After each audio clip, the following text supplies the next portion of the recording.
I am living history. I am Dr. Benjamin Rush, living in front of you. Take my pulse. I am here. Glad to be with you. And I thought, by the way, first of all, compliments and congratulations to all of you for being members of this Benjamin Rush Institute. Back when I was a medical student in Edinburgh, Scotland, there was no such a thing, of course. There was no organized medicine for anything. Medicine was pretty much an individual thing. But I thought I'd spend the next number of minutes bringing you up to date or letting you know what life was like in the 1700s in the practice of medicine. And in certain ways, they're vastly different in terms of the practice as you'd expect. But there are certain things that are pretty much the same, and maybe certain things, as you'll see that I'm talking about, still you meet the same kind of problems in relationship to medicine and the public arena. So let me start a little bit. And by the way, I have always in my possession the Declaration of Independence, which I carry around pretty much. You'll see my signature on here with 56 other signers on that famous day. Not fateful too, maybe, famous day in July 1776. But I think I'll go through a little bit and tell you what my career started out to be and how it developed, and pretty much talk from the standpoint of how I related to the public. I was a public doctor. And I noticed from your mission statement that you are interested in the public application of medicine. You certainly have your patient, and the patient is most important, but how you interact in terms of the care of that patient is going to have to more or less eventually relate to public factors of governance and economics and marketing and all that sort of thing. So I'll tell you how my career started out. I was, of course, born in Philadelphia in the colony of Pennsylvania. And I decided very, very young to be a doctor. Of course, the medical training back in those days consisted of an apprenticeship.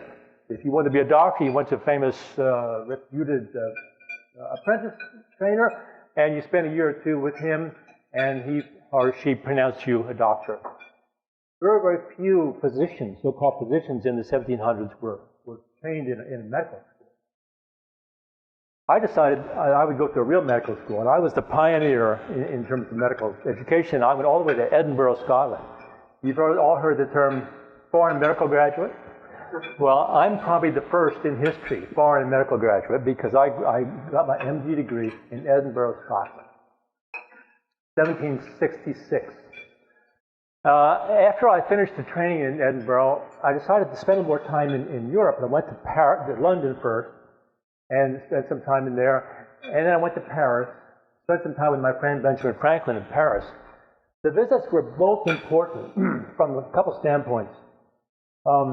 England and France, and Paris especially, was much more advanced than we were in the colonies in many respects, cultural, educational, in many ways.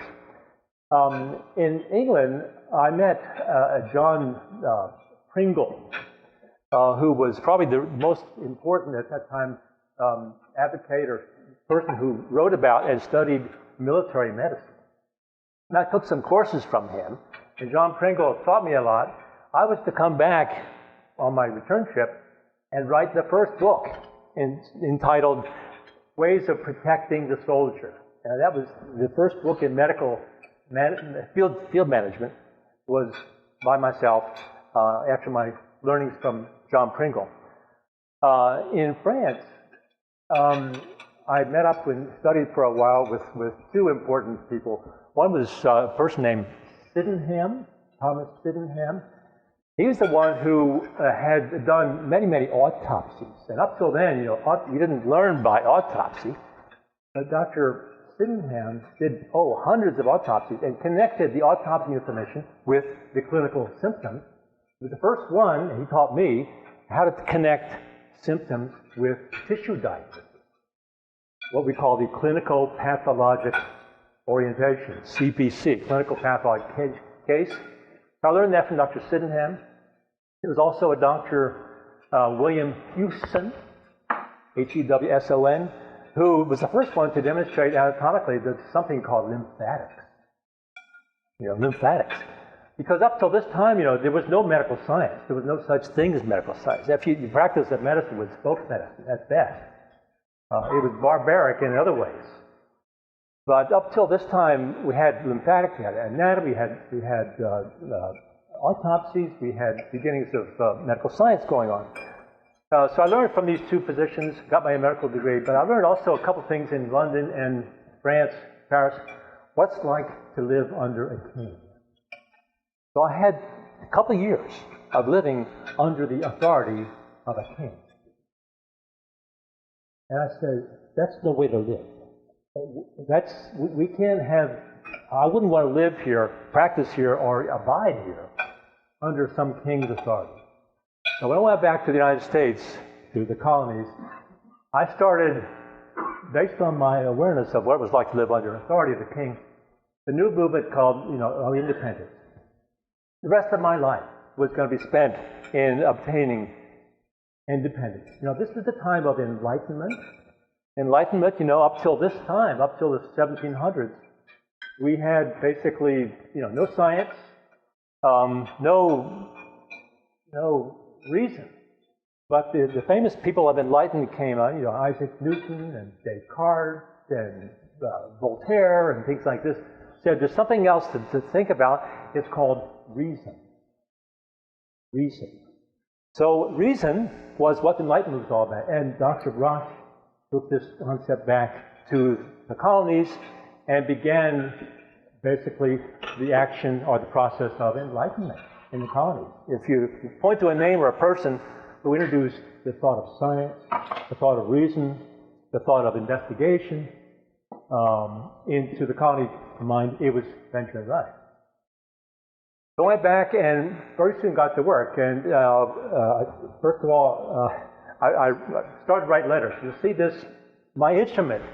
You all have instruments in medical school, and practicing physicians have instruments of all kinds, surgical instruments, pharmacy instruments, all kinds of technical things, scientific.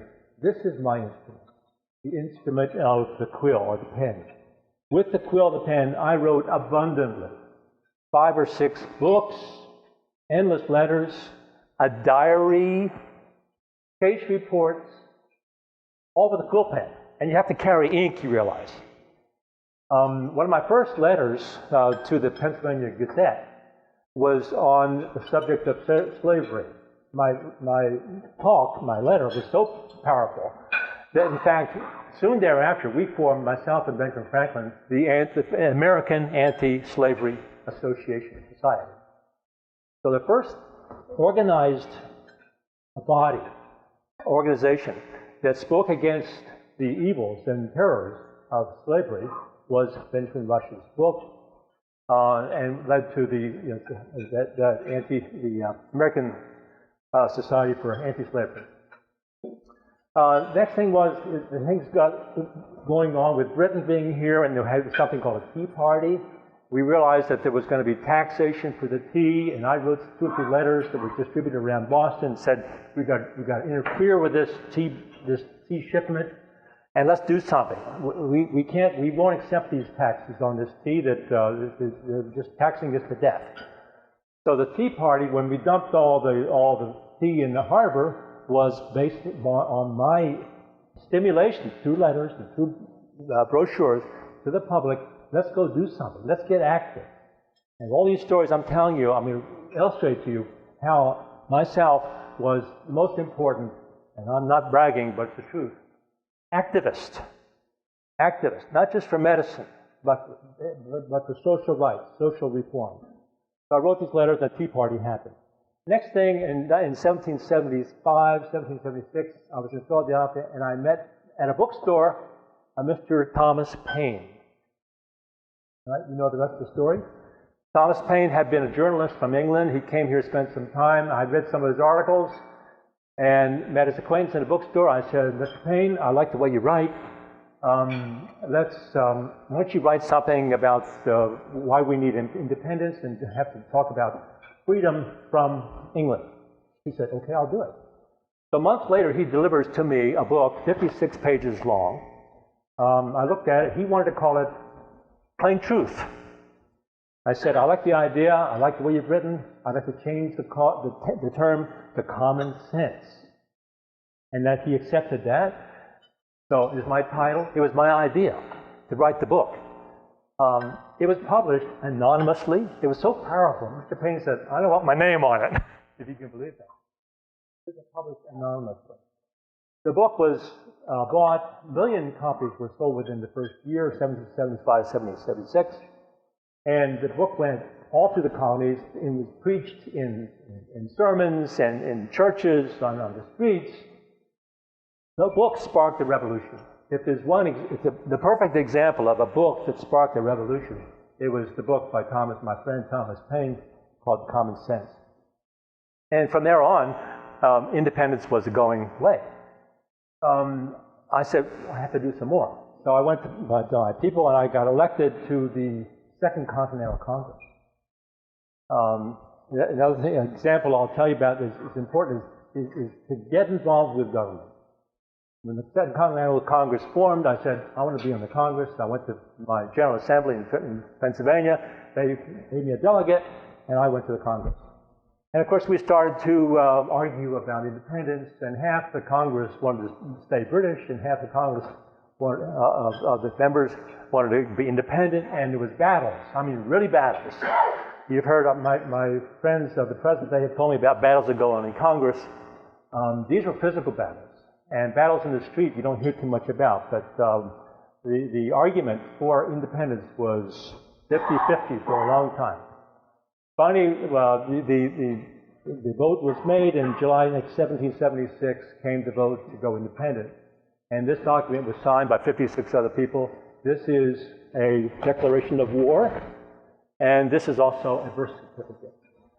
This birth certificate and declaration of war was so powerful, the people, when they put their name on it, with great hesitation, one by one they came up and signed it. You know, you've probably seen from the movie. A friend of mine, Mr. John Jurgensen, would not sign it. He said, I'm not going to sign it because he's a pacifist, he's a Quaker. He said, I don't want war, and I want my name on the document. And it didn't go. And there's some other examples of that, too. So the document was signed, and war happened. And it was tough going. General Washington came to me and asked if I would be his Surgeon General. I said, yes, sir, I will. I said yes to everything. When General Washington asked me to be, I said yes. When they asked me to run for Congress, I said yes.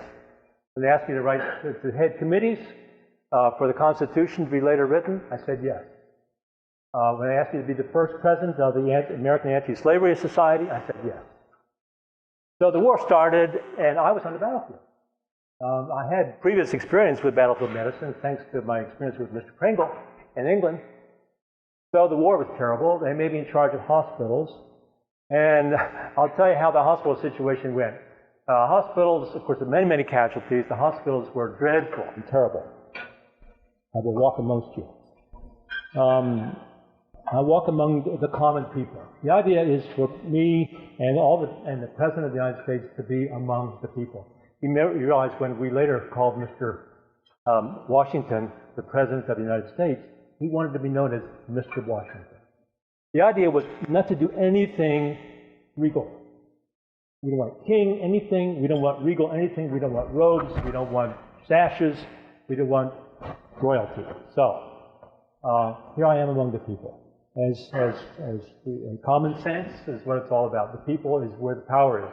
And of course, we like the idea, the word democracy, which means power through our differences. There are differences among us. Even in this room, there are differences. But we have power among us when we have power among us by using our differences. And that's what democracy means. My goal in the idea of obtaining liberty and freedom from and enlightenment, all these things put together, was that we would have freedom and liberty.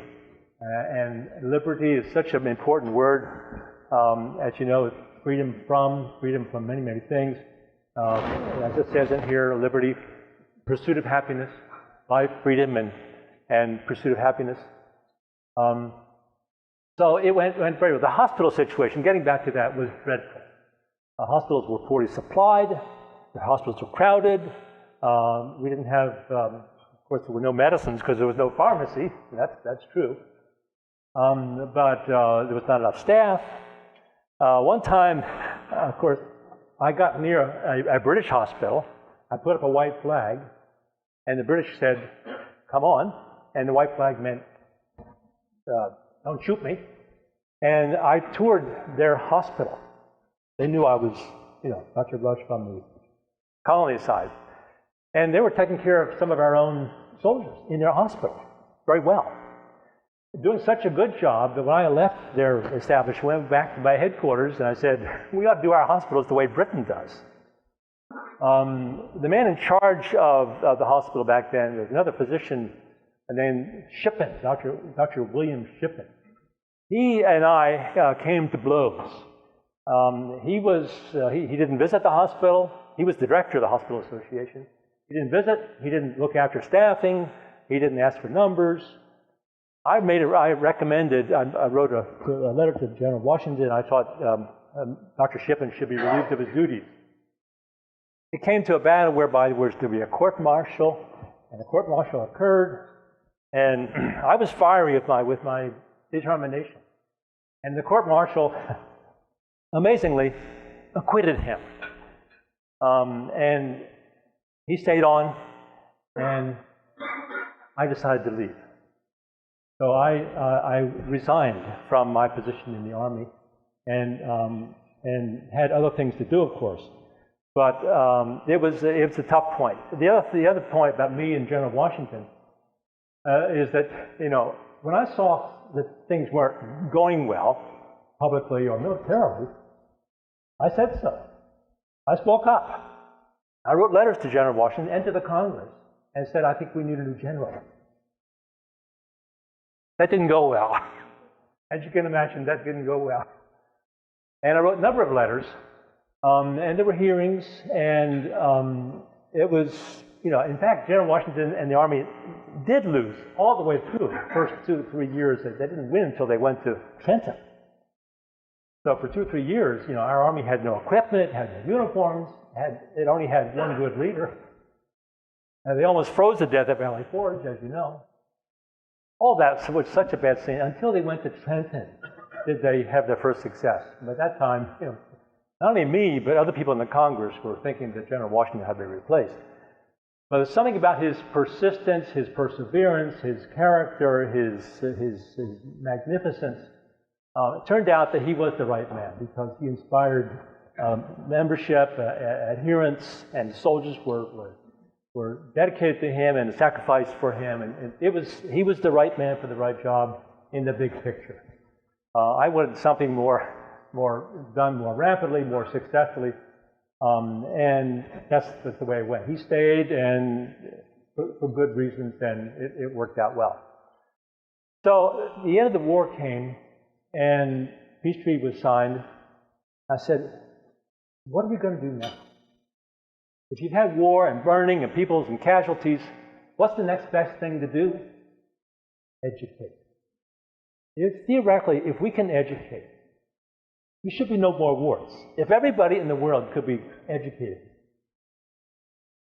there'd be no wars. Everyone would have knowledge." This is obviously optimistic kind of thinking, but the idea was, if we just finished the war, we better educate more. So I launched into a whole program of education. My first thought was, we need public education. Up till then, education was at home, in churches, things like this. I said, we need public education to be run by towns and cities. Towns and cities government pays for the education. It has to be free. Education should be public and free. So I started the American public school system. And it was good. Things went on from there, thank goodness. The other thing I said about education is we should educate in church. It's okay to find and go to your church, whatever church you want to go to is good, but there's more to church than worship. You should go out there also to learn morals, learn values, learn how to interrelate with people in a positive way, learn how not hate. But teach in school. So myself and my friend Bishop William White, Anglican bishop, started the American Sunday school system. Well, it was called the first day system. First day of the week is Sunday, right? We call it the first day school, meaning Sunday school. It started at that time, and churches said, "Oh yeah, let's get our children and let's teach them in the way of our church," and it was a very good idea. So public school, church school, and then college. What college did I start? No one knows. No one knows. What'd you say, man? Jurgensen. How'd you know that? Okay. This woman back here, she grew up she's my daughter. In real life, that's my daughter, Susan. And we live in Carlisle, Pennsylvania. So when Dr. Rush was in Philadelphia, he said, "I want to start a college." You know? Well, everyone else around here, there was always people, when I said something, let's start something, he said, no. Let's do this, no. I said, we're going to start a college. Well, we have Princeton, we have University of Pennsylvania, we have William and Mary, we have Harvard. What more do you want? I said, I want to start our own college. And the problem was the University of Pennsylvania, or State University of Pennsylvania, had become state-run. That was no. When I heard the University of Pennsylvania state-run, I said, we want no part of that. Again, we want private college. Private, not ruled by the government. Our college, any school, should be ruled by itself and its own school board, and not the government telling what to teach or how to teach. So I said, I want to go far out beyond in western Pennsylvania, in the western part of the county, of the state. In a little town called Carlisle. It's a farm town. And that's where I went with my friend, Mr. John Dickinson. And we found a building, and we said, let's make a college. And the college became Dickinson College. Dickinson College is, the timing was such that when the peace treaty was signed in Paris, Treaty of Paris, the Revolutionary War, the peace treaty was signed in Paris. 2 weeks later, the Pennsylvania Assembly gave the charter for Dickinson College. So Dickinson College is the first college, private college, in the United States of America, now a new country, since its birth. There were 12 other colleges, what we call colonial colleges. Colonial colleges, Princeton, Harvard, Rutgers, etc. But the first private college in the new country is Dickinson College. So I went out there and had a couple meetings and set up some teachers, and we wanted to teach what I call the liberal arts. Liberal arts. And you've heard about liberal arts.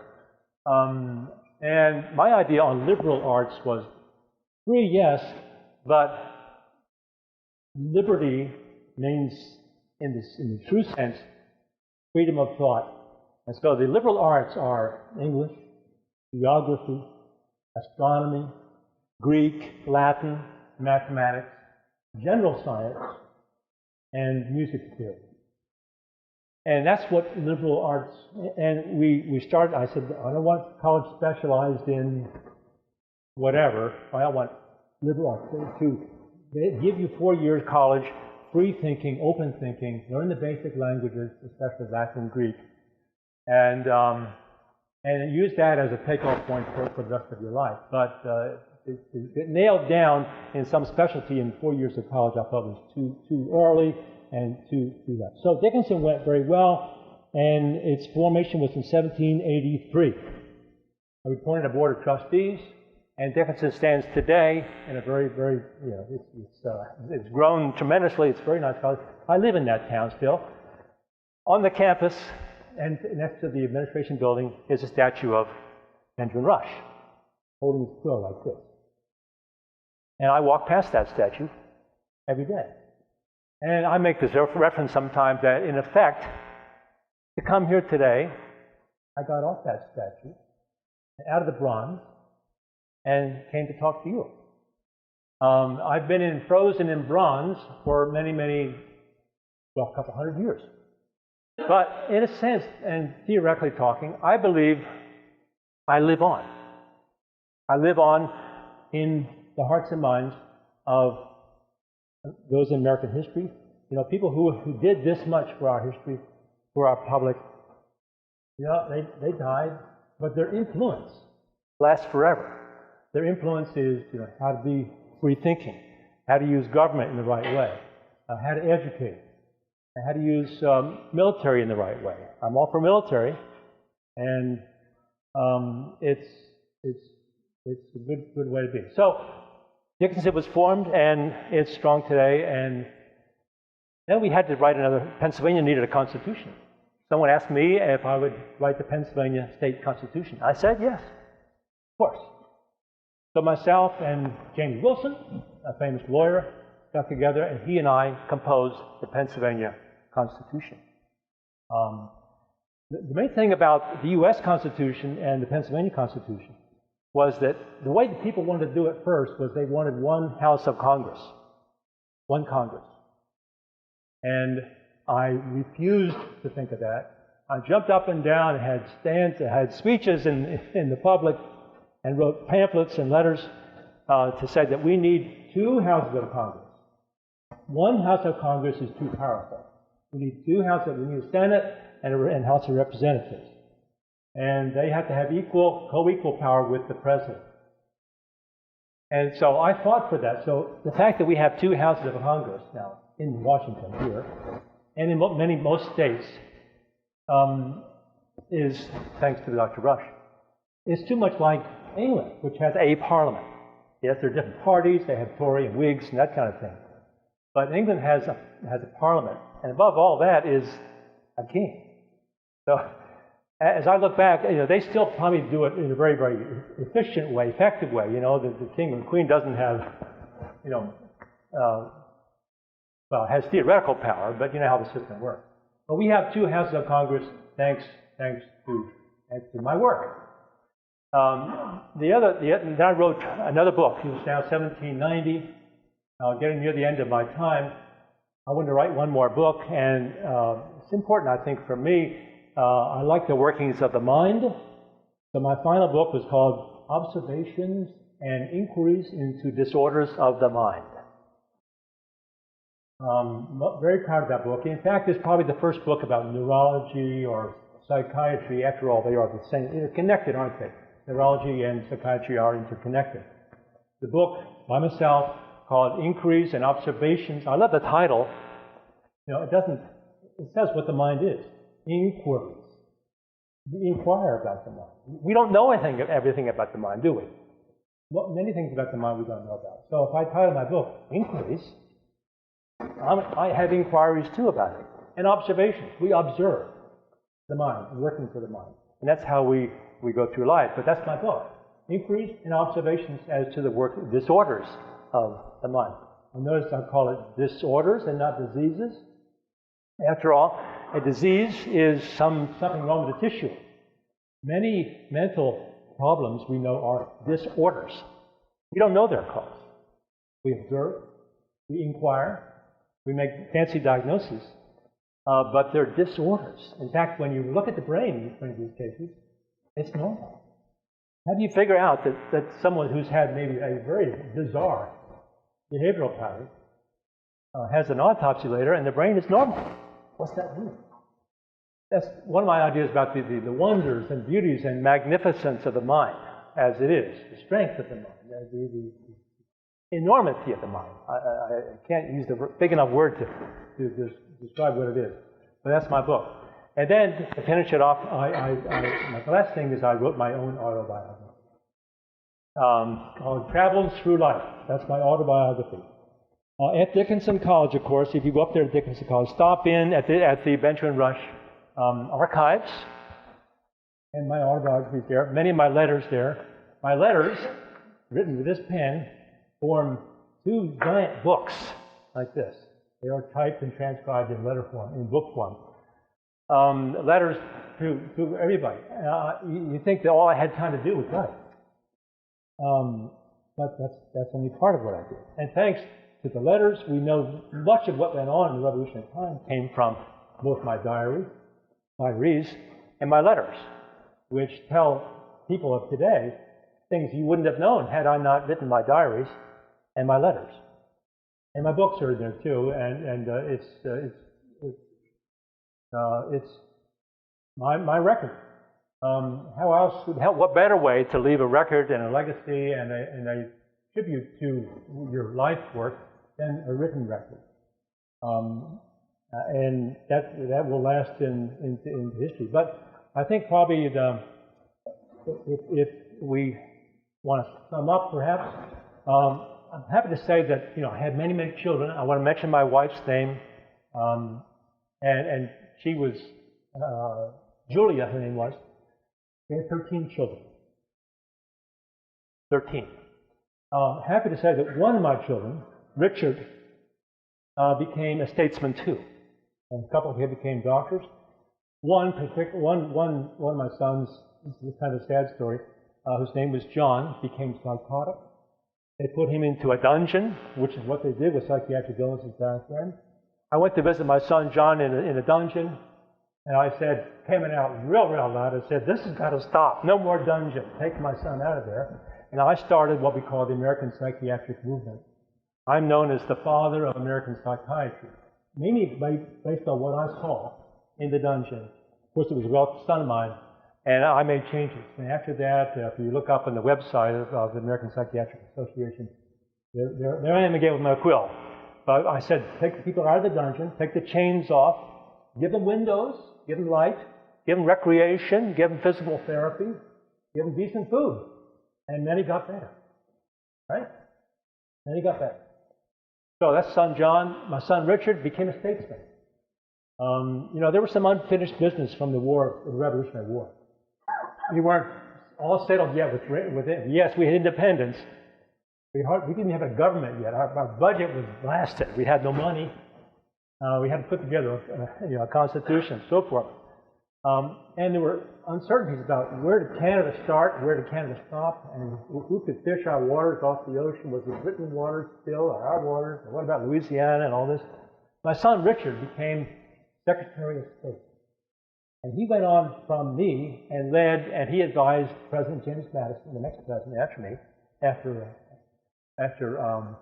Thomas Jefferson, on the War of the 1812. The 1812 War was to follow up on all the things that didn't get fixed in the Revolutionary War.